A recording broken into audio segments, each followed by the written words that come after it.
Assalamualaikum warahmatullahi wabarakatuh. Perkenalkan, nama saya Diandra Harditya dari kelas E semester 4 PIAUD NPM 1811070284. Di sini saya akan mereview atau mengulang kembali materi yang sudah dipelajari di mata kuliah deteksi anak usia dini. Yang pertama yaitu deteksi dini tumbuh kembang anak. Anak adalah aset bangsa yang paling berharga. Anak merupakan penerus masa depan sebuah bangsa. Bila saat ini anak tidak berkualitas, maka dapat dipastikan masa depan bangsa akan mengalami kehancuran.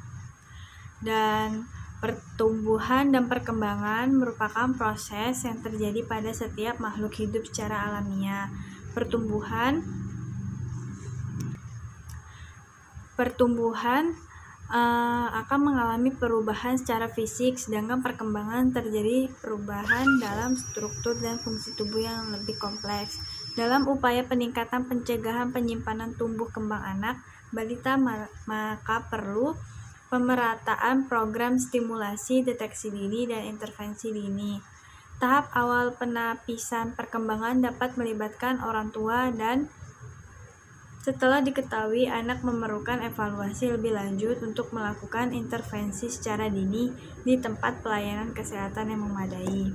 Selanjutnya adalah proses kehamilan dan perkembangan janin. Masa kehamilan merupakan titik awal dari proses pertumbuhan dan perkembangan manusia, yaitu di saat manusia belum lahir atau masih berada di rahim ibu. Kehamilan ditandai dengan haid berhenti, rasa mual, muntah, rasa lelah, lesu, lebih sering kencing, panca indera, gangguan sembelit, dan puting payudara lebih lembut, muncul flek dan kram, naiknya temperatur.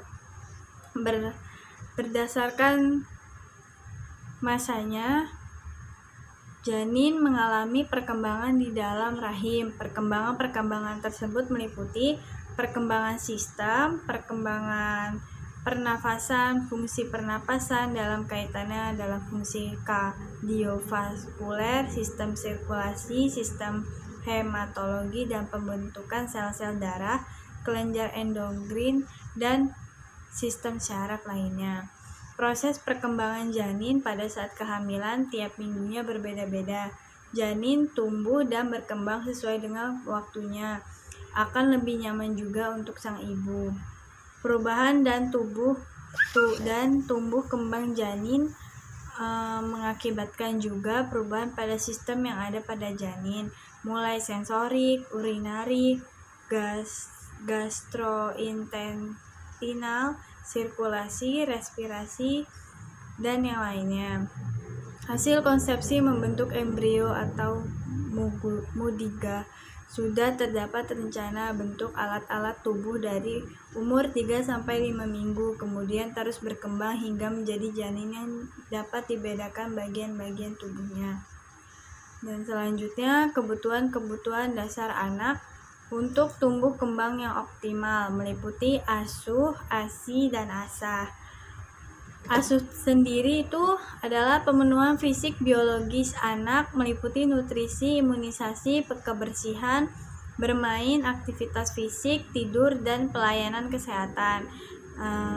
ASI yaitu kebutuhan kasih sayang dan emosional yang harus dipenuhi orang tua kepada anak, sedangkan asah adalah menstimulasi untuk mengembangkan kemampuan sensorik, motorik, dan spiritual anak. Zat gizi yang dibutuhkan untuk tumbuh kembang anak adalah ASI atau air susu ibu, energi, protein, lemak, hidrat arang atau karbohidrat, vitamin, dan mineral. Macam-macam teori perkembangan. Yang pertama, teori psikoanalisis analis Freud mengatakan kepribadian terdiri dari 3 unsur. Yang pertama, ego dan superego, dan bahwa kenyataannya pemikiran anak-anak bersifat tidak disadari. Yang kedua, teori kognitif dari Piaget mengatakan bahwa anak-anak melampaui 4 tahap perkembangan kognitif, yaitu sensori motorik, praoperasional, operasional, dan konkret dan emosional formal. Yang keempat, teori perilaku dan belajar sosial. Behaviorisme menekankan bahwa kognisi tidak penting dalam memahami perilaku. Teori belajar sosial yang dikemukakan oleh Albert Bandura dan kawan-kawan menyatakan bahwa lingkungan adalah faktor penting yang mempengaruhi perilaku.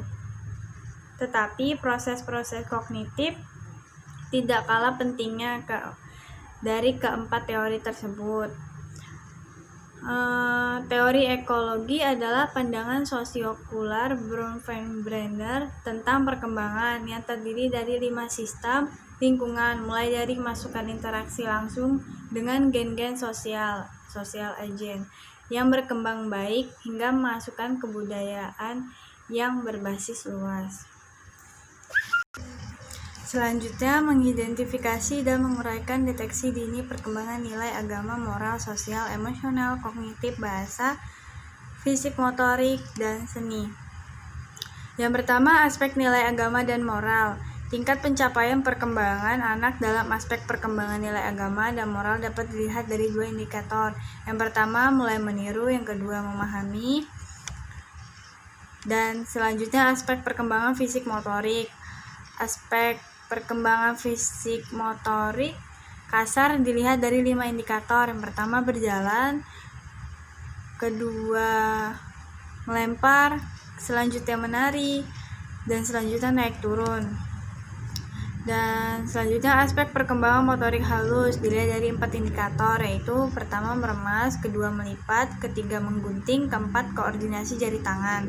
Dan selanjutnya, aspek perkembangan sosial emosional terdiri dari 4 indikator. Yang pertama, memberi salam, kedua, memberi reaksi percaya pada orang dewasa, ketiga, menyatakan perasaan terhadap anak lain, keempat, berbagi peran dalam suatu permainan.